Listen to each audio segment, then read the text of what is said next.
going to turn things over now to Fran, who is going to introduce the second panel. Thank you.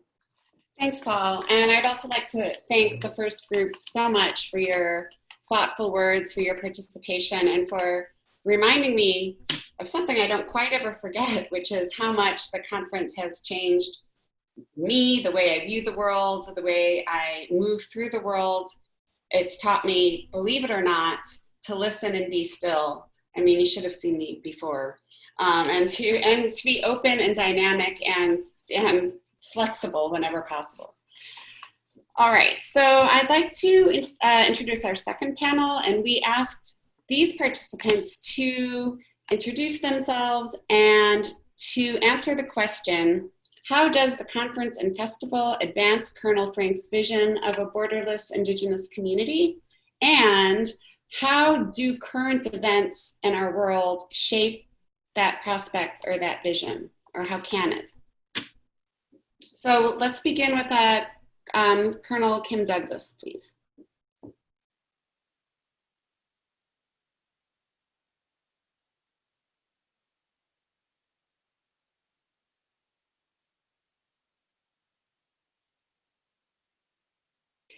Kim, is your microphone on?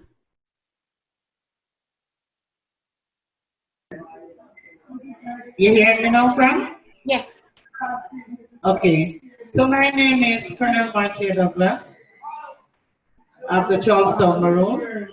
And of course, I do live here all my life.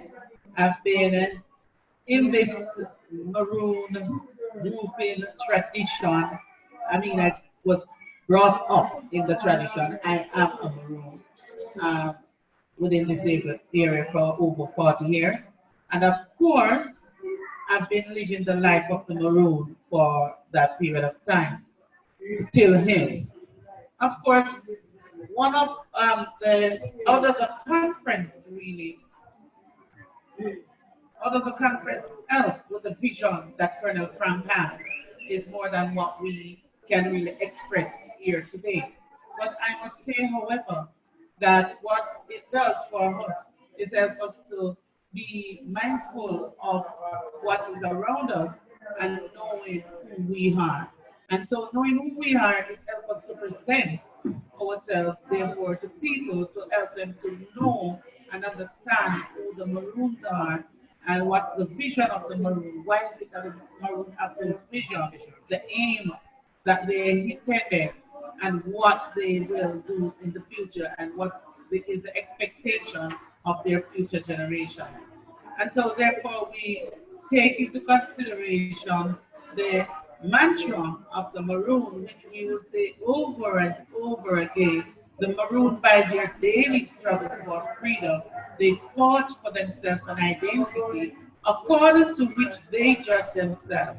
So if that struggle and identity were not understood, then any judgment of them, it would mean if Colonel Frank Lumsden had just come through this Maroon community as a colonel and didn't embrace, acknowledge, or partake of imparting the knowledge of the Maroon by way of a conference or a festivity, then he would have recognized the cause for the identity that our parents had fought for.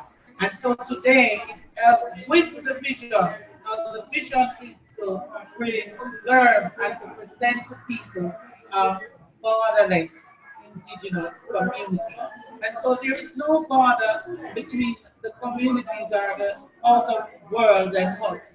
When we present ourselves to people as Indigenous nations, so they can come forth and they can look, they can observe, they can learn, they can even pattern the style of our parents, knowing that it is where we are and who we are, and it is what we really want. So Colonel Frank Lumsden has always said in his speech or whenever he's talking to someone, or if he's just greeting you, literally he would say, from the abang to the internet, meaning that we actually are taking everything from the abang and to the internet. We are presenting virtually today, knowing that it is is way, the development of what you have hoped for.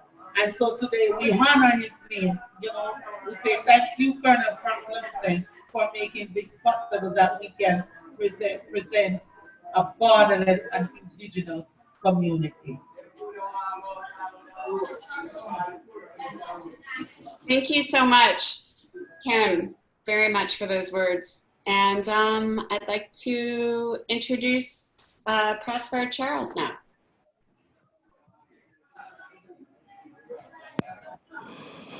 Hello, good afternoon. I am Dr. Prosper Charles, a native of Haiti, a lover of all things Caribbean and African American history.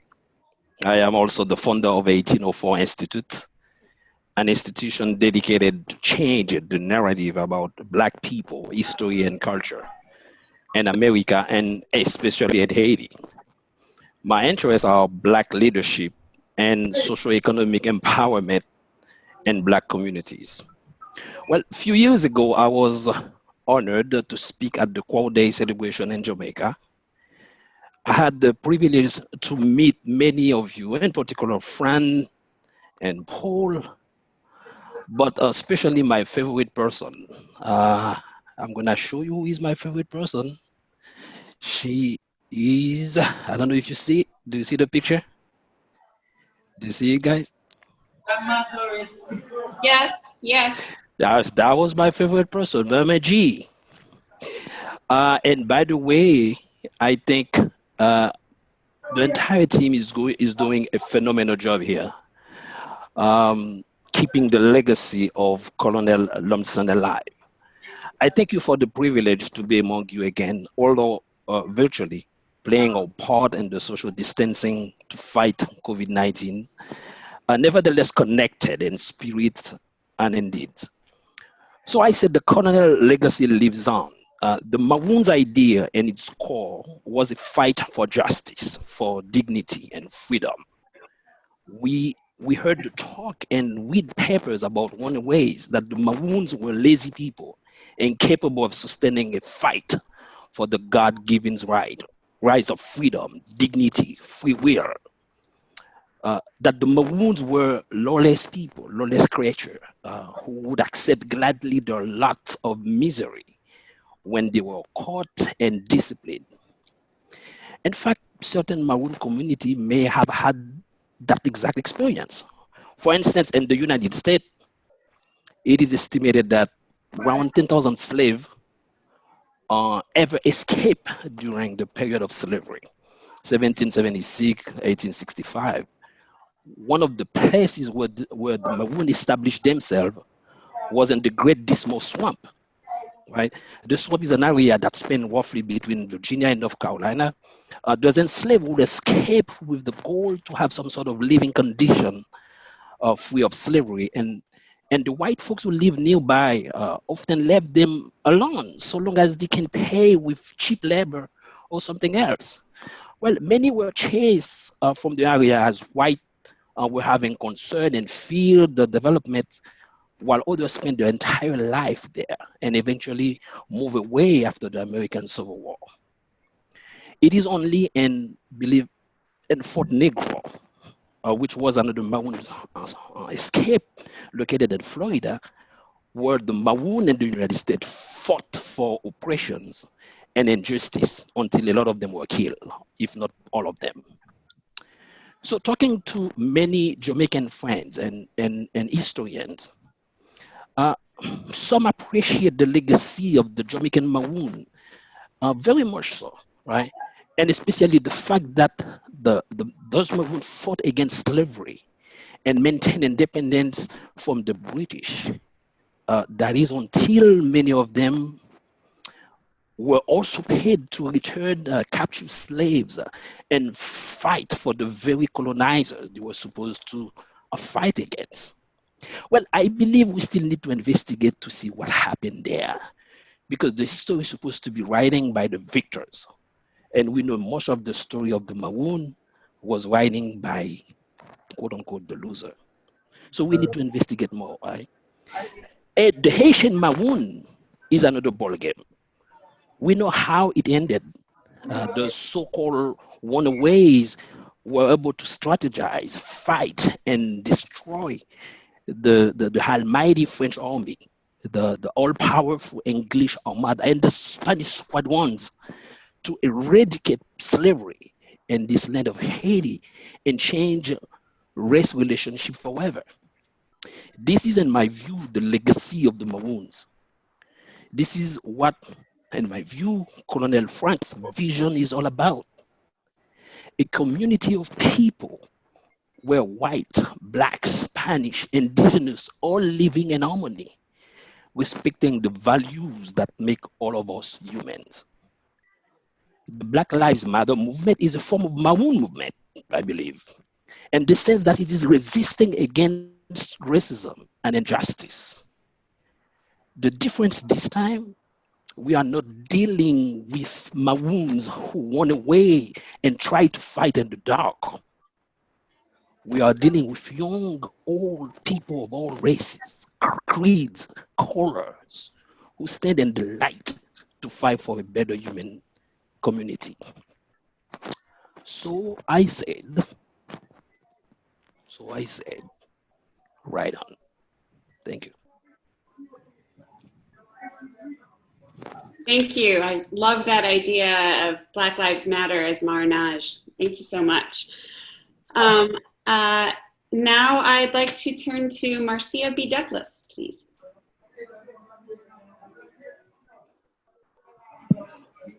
Hello, everyone. So good to see you. And thanks to all the organizers. So my name is Marcia Douglas. I grew up in Kingston with roots in St. Anne and Clarendon. And I now live in Boulder, Colorado, where I teach creative writing in the creative writing program at the University of Colorado.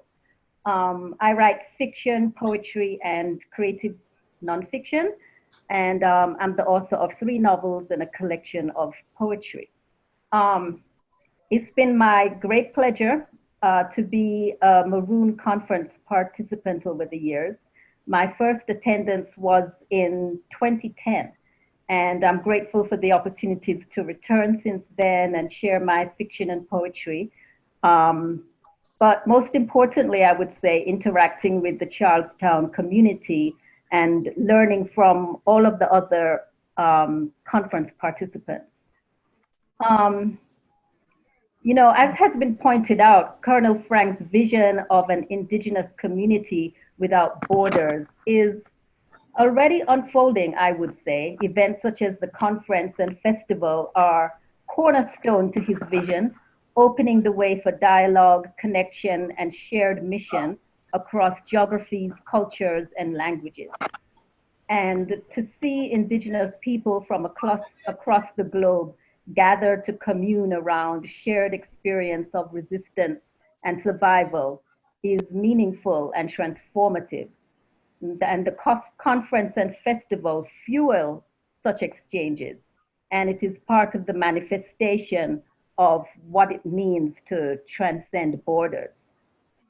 So I see our current world context and all the urgency it has created as a call to deepen that work and to push toward further growth, further community, and further transcendence. That is, I recognize the times as a wake-up call to strengthen forces. This is what the African slaves did when they strategized their escape from the plantations, navigated their way through hill and gully, negotiated rights and justice. They strengthened their forces. The times which we live in require no less.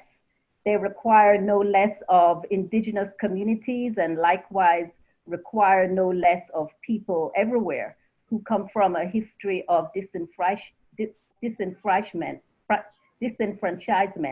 and of resistance and freedom fighting. So the question we've been asked to address is, how do current events stand to further shape Colonel Frank's vision of an indigenous community without borders? I recognize these troublesome times in which we live as urging the indigenous community towards a yet stronger unity and toward a more urgent, more radical borderlessness. The unity in the end is the forerunner of deliberate and positive action. Our current world situation is a rally call and a bang is sounding, so to speak.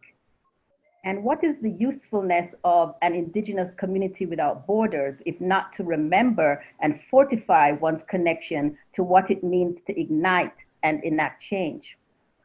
Colonel Frank was a person of vision, and I'd like to think that he sensed this moment in history hurling toward the global indigenous community and understood the need to, like times of yore, call forth and strengthen the forces.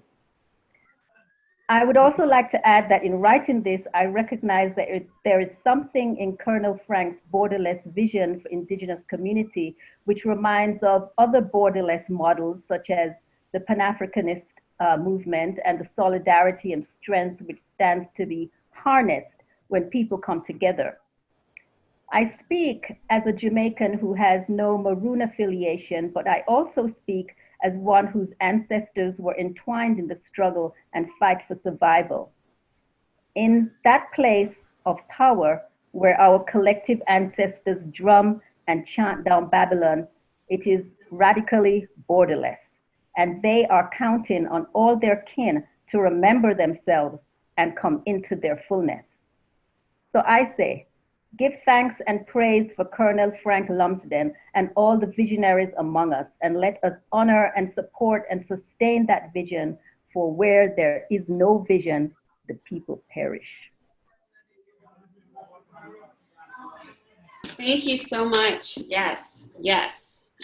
And last, but absolutely not least, Prosper's favorite person, and mine too, Gaman Mama G. Greetings. Give thanks. Give thanks, Frank, for the great work Dr. Botkin and Dr. Paul Youngquist for the great work they put into this panel together. So Marcia Douglas, give thanks to you, the audience, from Colorado. Give thanks to Dr. Rebecca, who is in the audience also, and Tracy, and all of the researchers and presenters that we so much used to be acquainted and reading together in this time of the year, but we have to connect in this way. So I'm Mama G, Gloria Singh, and was installed as Paramount Queen of the Maroons right here in this village by the Surinamese Maroon in 2014, 22nd of June, and also founder of the Maroon Woman Network, Maroon Indigenous Woman Circle at the Maroon Woman Network is in Suriname. I'm also a descendant of the Chilani Town Maroon, the Flagstaff Maroon Town area. That's where I descended from, where they sent most of them into Nova Scotia in 1796 and some went up into Sierra Leone. But I'm here in this village. I've been with Charlestown from the very conception, as Colonel Marcia Douglas, and I've looked at Colonel Marcia Douglas today. And I'm so proud of her as a woman leading in this way, holding on to the culture and carrying it the way I know that my ancestors is pleased with. Yes. Hail Kashike Kalan, who I know is in the audience, yes, for the great work he's doing also with the time. Yeah, as a part of the Maroon Conference, I really represent the woman circle within the conference, and as the Gaman, and in Suriname, the Gaman is the one that will have the highest honors there, but because they introduced it into Jamaica, it's not something that they believe in. But if you look at the history, it will show you that, as Nani was like that within these times. We wait upon the ancestor. We don't know where they're going, what they're doing, but we wait upon them humbly, you know, as they restore that what they know is right and fit within this time. And we humble ourselves to it. So Colonel Lumsden was very much, he has many visions, and some of them we live in even today. You know, we live in right now from their bank to the internet, as he always say. We live in the borderless community because we are with the Taino, which, you know, Colonel Lumsden also brought people like Muta Baruka here, which is from the Rastafari community, who's sometimes Muta is very controversial when it comes to the Maroon history. And, you know, Colonel Lumsden invited him here, and we had a good time. He had been here more than once, yeah. Colonel Lumsden worked with the Maroon, with Rastafari within the community. We have a stand Rastafari in Buffet, Tabernacle of the Nyabingi, and they are a vital part of this conference. Every year they would be here. Colonel Lumsden used to work with his daughter who grew up in the Nyabingi also. Colonel Lumsden has surpassed. He was a man before his time, you know, because we see things that he saw in those times living out right now. The woman again is something that Colonel Lumsden saw leadership within the woman, knowing the history of Maroon. And so you could see that he was tutoring and mentoring Colonel Marcia Douglas to be in the capacity that she is today. And as a leader within, for many years now, the Maroon community, the Maroon nation has not seen a woman leader. And then he was also instrumental into my installation here as the first female gaman. Even in Suriname, we never have a female gaman before. Colonel Lumsden facilitated this grounds for that. The ground was facilitated for the Taino Kashike to be crowned here, to be installed here by the Taino Bibis that came and do this right here in this ground, because we know it's something that Colonel Lumsden would go with. He was the one who started to work with the Tainos and bring them in, so that today we have this strong retention of Taino coming back to the Maroon in this time. So many of Colonel's vision is manifesting itself daily, and how does it fit in this time? We see it today. We see the borderless community of us being on the internet, having a wonderful celebration. At first, maybe we wouldn't even think of doing it or go there if Colonel Lumsden had not laid that ground. So today we honor his name, we honor him, you know, and he's amongst our ancestors right here in Charlestown with us every day. We feel his spirit, we know he's here, and we try to bring things in the level that we know pleases him. I mean, it's like the reason we didn't every step you take right here in this work that has been done. And we are so proud today to call ourselves Maroon from what is going on, you know. And so in this time, we are doing works to continue.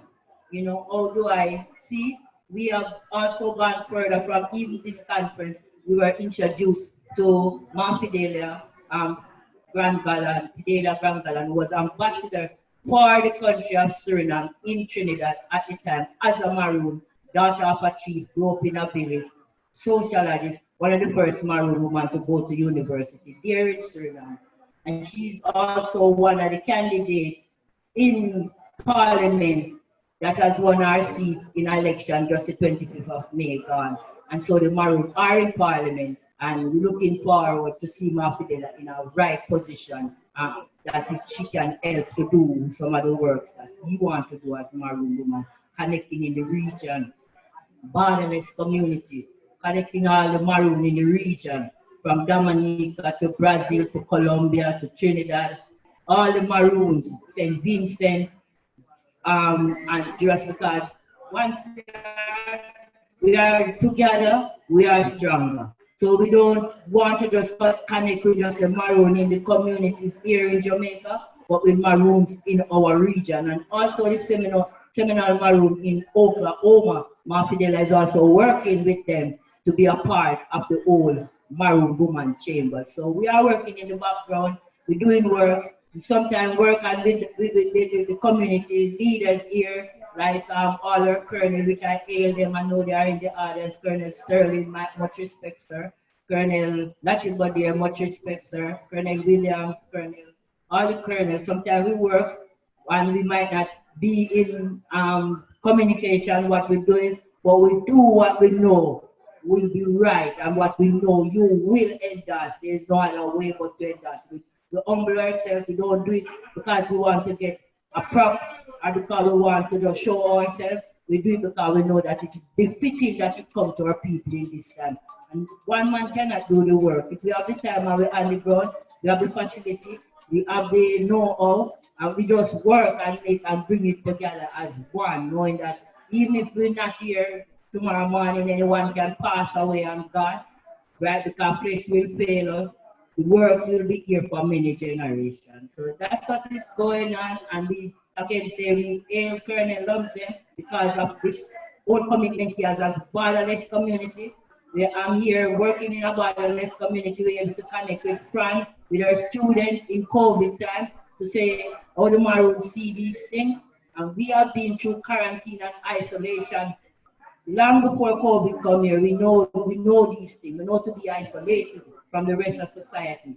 We know to be isolated in the mountain. We live that. We live quarantine life for many years. It's not nothing new to us. We have been through many diseases and sickness that we have to use herbs and our own knowledge to heal our own self because of our vicinity and our terrain is not easily accessible to doctor all the while. So this that is happening is not new to us. Crisis and situation in the nation and crisis we've been through slavery, fighting our way through. So we know these situations and we can share, we can share with people, we can inspire, we can encourage you with good words, with encouraging words so that you're strong. And that is what happened in front presentation I do with the students. Some of them say they were really fearful, and when I talk to them through the workshop, they feel the strength and they felt better. And that is one of the things that we can share as Maroon. We have been there, we have done that, and we can strengthen the world at a time when the world needs that kind of strength. When hopelessness is around, and the Maroon can give that strength. Yeah. So give thanks again to Colonel Frank Lumsden, and I hail Uncle Mike, the audience, Uncle Richard, yes, Marcus, and all of them, Sir Carol, for your great work, and Brother Favors, who slowly but surely bring us to all the way. Thank you so much, and thank everyone for such wonderful insights and for also leaving enough time for question and answer. I also wanted to say that it was really nice to see in the background Uncle Mike and Uncle Rich too. I'm so glad you're here in this virtual room in the ether. So I would like to open up the floor to responses from participants or further comments. Anyone?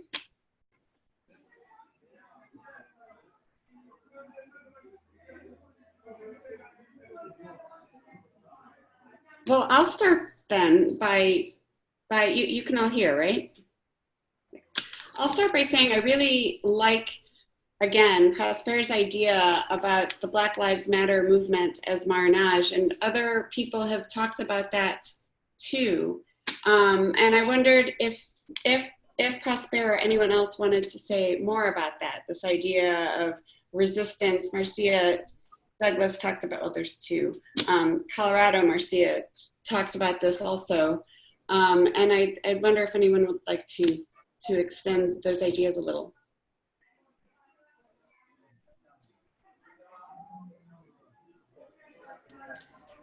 I can add something really kind of briefly in the context of my teaching this past spring. So I was teaching an 18th century British literature course in which I centered texts that featured, these texts weren't always written by Black folks, but they often centered the experiences of Black folks. And my students really appreciated being able to connect these hundreds of years of resistance and resilience back through 18th century texts. And my students were predominantly white, predominantly upper middle class. And for them to be able to have these critical conversations with their friends and families, trying to be allies in the Black Lives Matter movement, I think it gave them a lot of ammunition and a lot of evidence to bring to discussion with family members, being able to point to these texts, these 18th century literary texts featuring Maroon experiences. I think I'll add that the question has come up in the Jamaican context about, where's the protest, right? I think that question has been just on the surface, really, since the Black Lives Matter movement really took on a different shape, right, in the last month. And that question about where's the protest, I think, has a lot to do with what we're talking about today and what we have learned over the years, the hundreds of years, from the Maroon experience, right, across this new world. And it's that protest isn't always going to look like a placard, right? That protest is not always going to be people marching and, holding up space on sidewalks to show that they are against something. And what we're thinking about today when we're thinking about the Maroon experience is, I think what Prospera made very clear is that it's this idea of resistance, right? That resistance is sometimes, it sometimes looks like silence, but it's also going within the self and finding strength to move forward. It's preservation of self, right? And I think that's what a lot of us have been negotiating over the last few weeks, especially, is this idea that, if we're going to be able to move forward, we have to preserve some part of ourselves to reinvigorate ourselves so that we have the energy to last into that future. And I think that's a big part of this entire experience of the Maroon Conference, is knowing that there is this long history, and how do we bring any of it forward? How do we guarantee a space for ourselves in the future? That's what Black Lives Matter is about. That's what the Maroon experience is about. It's about history moving forward. And I think the connections are just ripe. So I'm so happy to hear that Rebecca is teaching this and teaching history in class, because everyone's looking towards, well, what happens next? Well, we can't know unless we pay attention to how everything has come to this point, right? Where we've been. It's interesting that you say that, because when Mama G spoke to my classes just a few weeks ago, one of the students asked her, well, what if you don't have or come from a culture that values its ancestors, that doesn't have this kind of relationship to its past? And she said, I think she's still there, she said, you can always find your ancestors in yourself. So what you just said reminded me of what she told my students, which, as she mentioned, they were very understandably distraught, and she spoke to their deepest fears with compassion and gave them comfort. So with exactly some of the advice that you just said. So thank you. And just to support what Bamaji just said, I think one day I went to a conference. It was a historian conference, and they were talking about Haiti revolution and all of that. Me, I'm not an historian. I am a PhD in public policy and administration, and finance guy, but I love history. So I start talking, and one of the historians told me, Charles, how do you know what you are saying? And I said exactly what Permendi just said, because sometimes my ancestor dance in me. Like you see, when you are Christian, you can say, hey, you got the Holy Spirit come in you and talk and tell you what to say. I say, well, this day, my spirit, the spirit of my ancestors came into my head, and I can express exactly what they said, or like they were there, like I was there. So I love what she was saying. That is so true. You know? But I have a general question for all of you guys. Do you think history would have been possible, like change for Black community would have been possible without any form of violence, starting from the Maroon today? Do you think that could have been possible without the threat or even violence, real violence?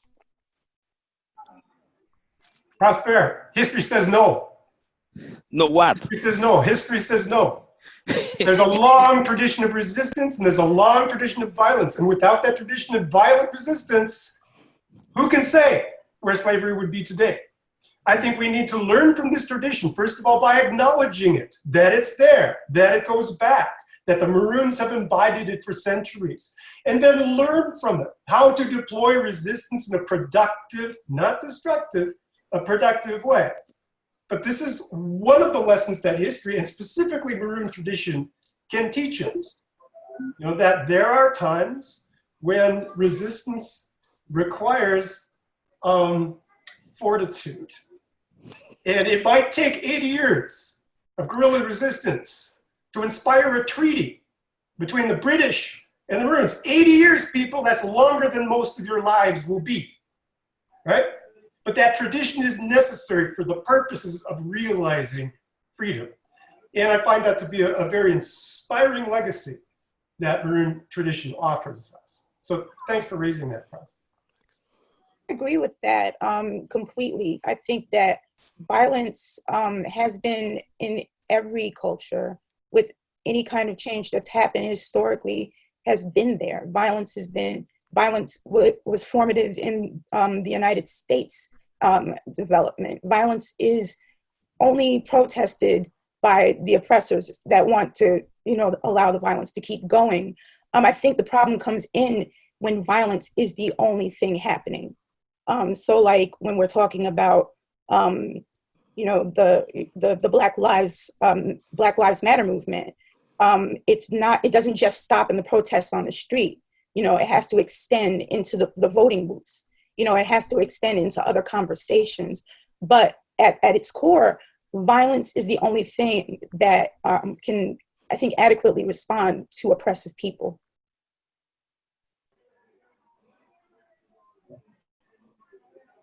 And to all of those who say that sometimes that's all that Black people do, I wonder if the act of oppression itself is not an act of violence.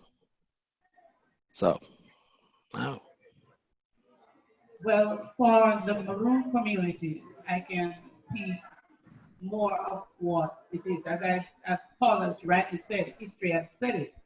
But our foreparents have used the violence to defend a right, a cause, the way they want to live, what they need, how they want to go, why they want to be free. They use it to defend the way of life, to preserve what they have, knowing that, I mean, they could use them as one of the person that provided the many material things they need to go out there to sell or to distribute or so on, right? But then they believe in themselves as a free person or as freedom fighters. So they fight for who they believe they are and what they would like their children to be later days to come. I was recently sent a picture of a seal that was given to the Governor General of Jamaica, right? The Queen's seal. And when I pull it up close and look at it, it is where the white men have their feet on the black person on the ground. You know, that is not who we decide that we are. You know, I believe flesh and blood are the same thing. So they should be really above the natural height for another person, whether it be color or distance or beauty or education. I think all persons are on a level of equality. And that is why the ethnic groups across the world, they believe in sharing their knowledge with their children so that their children can understand that equality is what really matters. And so with equality, then you won't have violence. So violence in the service of vision, Kim. Thank you for that. Now, Mama G once told me, I'm going to get this wrong, Mama G, but you said that Maroons, they're slow to resist but quick to defend, something like that. And the emphasis that you wanted to make was on Maroon defense of the ways of the life and service of a vision of freedom.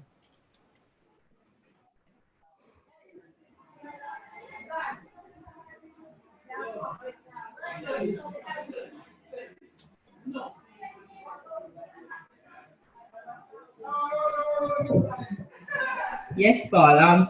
Could you repeat? Yes. Is it a question for me?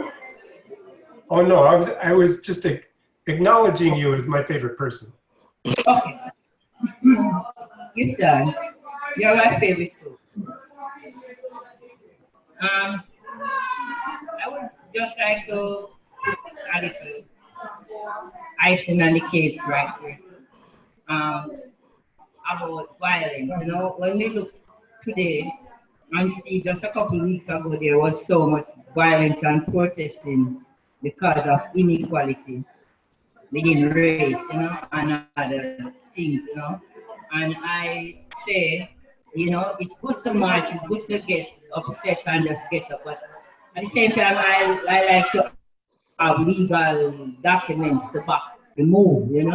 So if you walk and deliver some documents where they're supposed to be in changing policy. Don't just protest because you're upset and just go on the road, walking to nowhere, going nowhere, just being upset. So I, for one, wouldn't be taking those walks unless you walk with a document to somewhere that's gonna change the policy for our next generation. If I move, that's how I see. If you're not going to change policy and not doing it from a legal level and not doing it from governmental level since it upset you so much, and I'm not making those long walks just to be upset. That's how I see it. Because if we get up in our crowd like that, we are the same people. Black people is the same people in office working with this government. They know how to do paperwork. The same people on the street, they've been to university, they know how to lay out legal documents.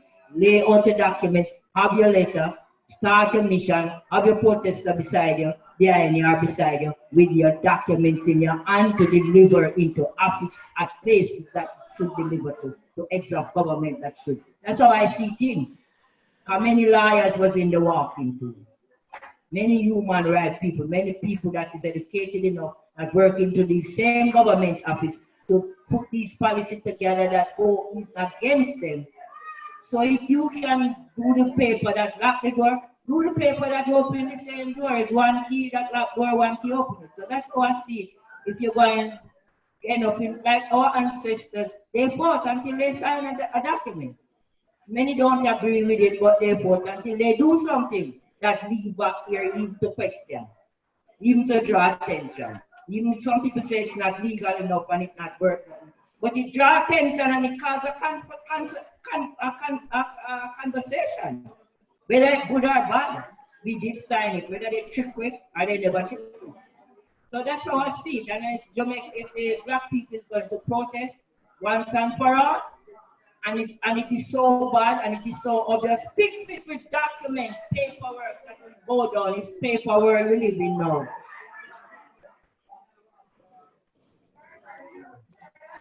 And one thing I would say, I do not know for sure if Black people should be protest within a legal constraint. I'm saying that because history taught us there have been institutionalized or legal constraint against Black freedom, against Black resistance. So is it at some level wrong to demark from the legal institutionalized constraint, institutionalized stuff that bind us, that keep us in that stage, and take another route? I'm not saying, I don't know how to say it's not illegal to fight an illegal law. You see the point that I'm trying to make. So for me, I'm not for violence. I'm not for destruction. I'm definitely for a progressive way forward. I'm definitely for change and policies that can be sustainable. But at the same time, how do you get there without breaking, destroying the legal, historical constraint that keep you in that stage? Don't know. It's a good question. Very good question. I'm looking at the time. Do we have time for any more questions? Because Prospera, in response, I would say perhaps it is through the policy, or to use Marcia's word, perhaps it is through the vision. And I guess where I would like to conclude would be with the question of vision. That is to say, what does Maroon and indigenous tradition give us in terms of a vision that we can advance by way of, or perhaps in spite of, prevailing law and policy? Is the question I'm asking? What can we learn from Maroon tradition, indigenous tradition, in terms of a vision that will open up possibilities and prospects that are closed off by Western law and national policies? Okay. And if you have any thoughts on that, I'd love to hear them. Not just Western law, but also Western attitudes, Western culture, Western approach to healing and to illness. All right, I think we're done. I'd just like to reiterate a very, very sincere thank you to everyone, and especially to Colonel Kim Douglas and Mama G and Fofi and Marcus and Mike and Rich and Flavius and Franco and all of you. So. And Francis, we need to thank you, Paul, and all the participants you were able to garner